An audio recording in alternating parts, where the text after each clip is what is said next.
আমি যদি জগদম্বাকে স্কুলে নিয়ে যাই, ভর্তি করি, তোমার কোনো আপত্তি আছে?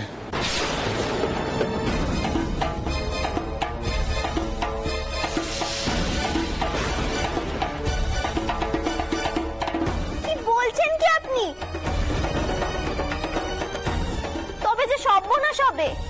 না করো না, বরং সর্বনাশটা এড়াতে পারবে, আর জগদম্বার স্বাদটাও মিটবে। দেখো, আমি যতদূর জানি এখানে কয়েকখানা মেয়েদের স্কুল আছে বটে, তবে সেখানে ছাত্রীরা বেশি দিন টেকে না। আর ও যেমন ভাবছে তেমন পরিবেশটাও নয়। জগদম্বার যদি স্বাদ না মেটে, আমি ওকে যতটা চিনি, ও কিন্তু হঠকারী কোনো সিদ্ধান্ত নিয়ে বসতে পারে, ঠিক যেমন গোরাদের শিক্ষা দিতে চলে গিয়েছিল। দেখুন সম্পূর্ণ এপিসোড জি5 এ।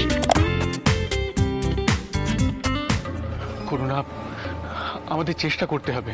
দেখো, জগদম্বা তো দোষের কিছু চায়নি, ও লেখাপড়া শিখতে চেয়েছে। আর আমারও মনে হয় মেয়েদের লেখাপড়া শেখাটা উচিত। বাড়িতে পণ্ডিত এনে পড়াশোনা করা এ তো নামমাত্র শিক্ষা। করুণা, করুণা, তুমি যদি আমার পাশে থাকো তাহলে আমি এগোবো, নচেত নয়। আপনি আমায় এত মান দেন,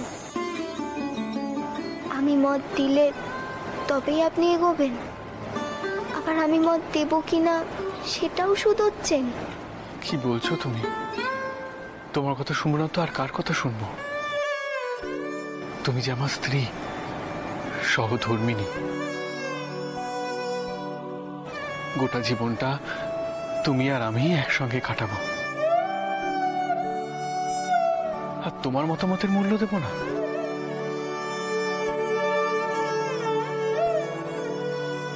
আমি সারা জীবন আপনার পাশে থাকব। আপনি যাই করুন না কেন, আমাকে আপনার পাশে পাবেন।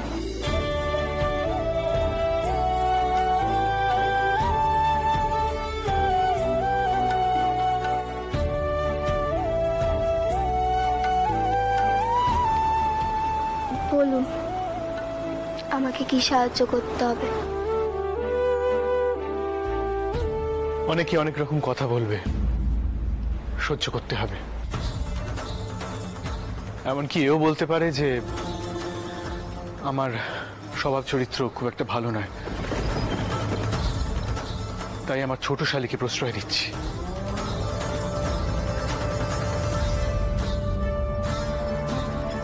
তখন আমার ব্যাপারে অন্যরকম ভাববে না তো? ভুল বুঝবে না তো? ছি ছি, আপনি শেষে আমাকে এই চিনলেন? স্বয়ং ভগবান এসে আমাকে কথা বললেও আমি বিশ্বাস করব না। আপনি যে আমার দেবতা, আপনি আমায় উদ্ধার করেছেন, আর আপনার ব্যাপারে আমি এমন ভাবতে পারি?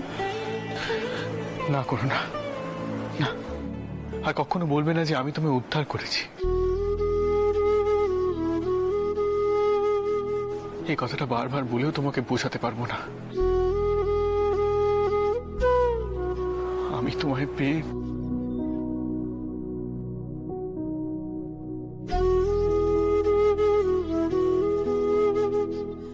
সেদিন তোমার সাথে দুর্ব্যবহার করার জন্য আমায় ক্ষমা করে দিও।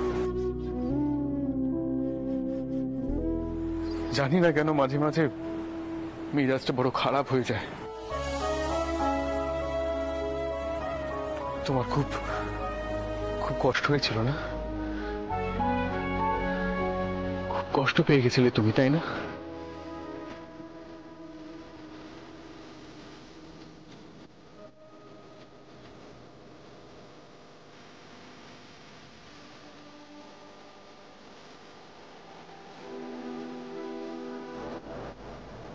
একটা কথা বলতো, সেদিন কি দরকার ছিল সারা রাত জেগে আমায় হাওয়া করার? আপনার সেবা করায় যে কি সুখ তা আপনি বুঝবেন না। না দিদি, আমি আর শুনতে পাচ্ছি। দিদি, শেষে ছোট কুড়িমা এত নিচে নেমে গেলেন। দেখো দিদি, আমি জোর দিয়ে কইতে পারি মতুর অমন ছেলেই নয়। মতুর চটকুকে নিজের ছোট শালীর মতোই দেখে। আর চটকুকে আমি নিজে পেটে ধরেছি, সে কতদূর কি করতে পারে তা আমি খুব ভালো করে জানি। চটকুড়িমার এসব ভুল ধারণা।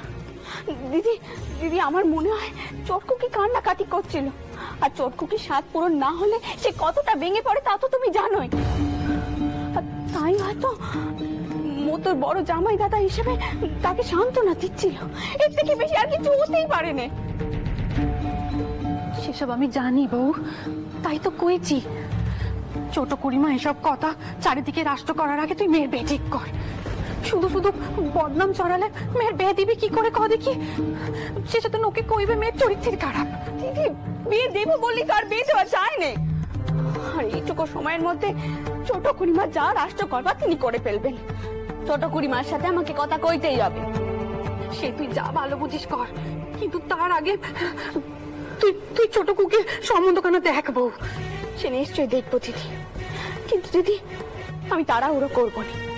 করুণার ক্ষেত্রে আমি যে ভুল করেছিলাম ছোট কুকির ক্ষেত্রে আমি সেই ভুল করবো না।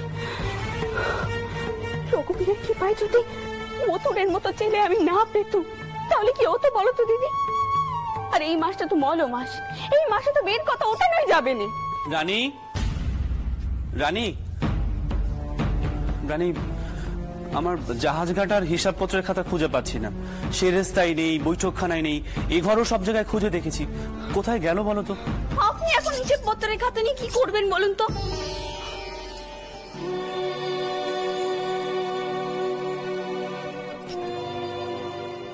এই তো খাতা এখানেই পড়ে রয়েছে।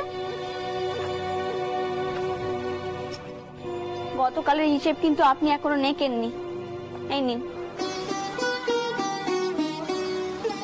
দেখেছেন বৌঠান, আপনার ছোট বোনটিকে কেমন কারবারি মানুষ করে তুলেছি, হিসাবপত্র একটা দিনও ফেলে রাখার জন্য। অবশ্য ব্যবসাদারের বউ বলে কথা, তাই ব্যবসাটা তাড়াতাড়ি শিখে নিচ্ছে। রানী, আমি আর সারা রাত জেগে কাজ করব, তুমি শুয়ে পড়ো। বৌঠান, আপনারা কথা বলুন, আর বিরক্ত করব না, আমি আসি। দেখলে তো দিদি, দেখলে তুমি এই মানুষটাকে আমি কি কইবো বলো তো? সারাদিন দান দেন, হিসেব পত্র, ব্যবসা বাণিজ্য, বড় বড় লোকদের সাথে ওটা বসা, এই নিয়ে তিনি সারাটা দিন জড়িয়ে থাকেন। সংসার নিয়ে তেনার কোনো চিন্তা আছে বলো তো? আহ বউ, ঠাকুরপো সংসার নিয়ে ভেবে কি করবে বল দেখিনি? তুই তো আছিস, একা দিব্যি 10 হাতে সংসার সামলাচ্ছিস। হ্যাঁ, কিন্তু আমার কি মনে হচ্ছে জানিস, ছোট খুকি আর শেঠ জামাইকে নিয়ে এইসব কথা সহজে তামার নয়।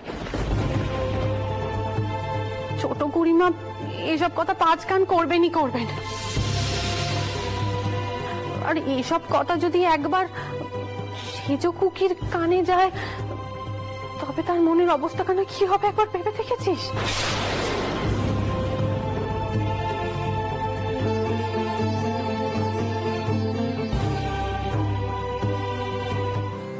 কি হয়েছে বলো তো?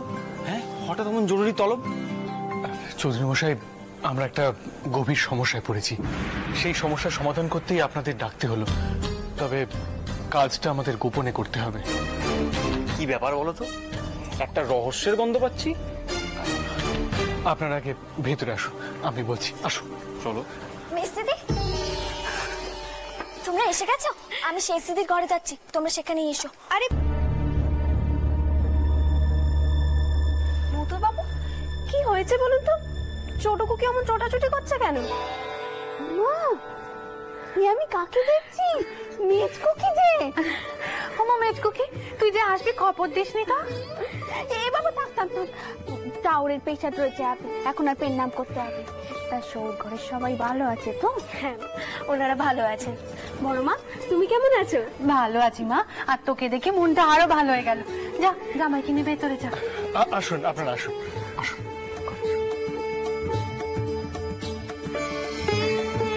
চা বউ, চল।